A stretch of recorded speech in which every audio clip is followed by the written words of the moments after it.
But folks in Oregon City, well, you're special because you're some of the only voters who won't get in trouble for sending in 2 ballots. I know, 2 whole ballots. How is that allowed? Well, it's allowed because they're for 2 separate votes. Here's Kristen Severance. So normally I answer questions here on The Story. This is not a question, it's more of a statement, but it is a great point. So Sherry emailed us saying that Kristen said the other day if anyone gets 2 ballots, it's a mistake. But in Oregon City, we got a second ballot for the mayoral recall election.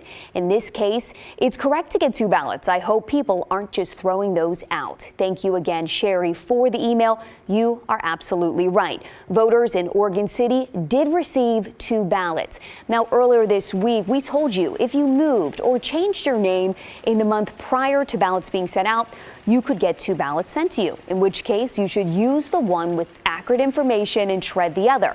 Now, in Oregon City, it's different. You should have received your regular general election ballot. You should have mailed that back already. If not, you can drop it in an official drop box from now until November 3rd.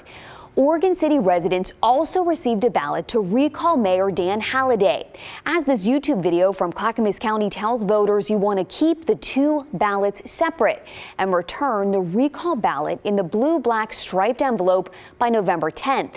You can mail it or drop it in an official drop box.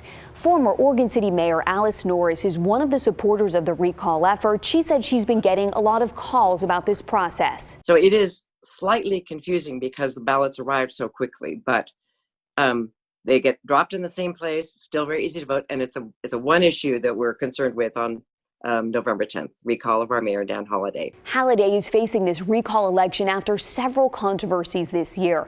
Dan will explain further in just a minute, but some of the controversies include urging businesses to reopen in violation of the governor's stay-at-home order. Critics also said that he really downplayed calls for racial equality. We reached out to Mayor Halliday for a comment on this segment. He said, quote, "Go ahead and run it." And then he hung up.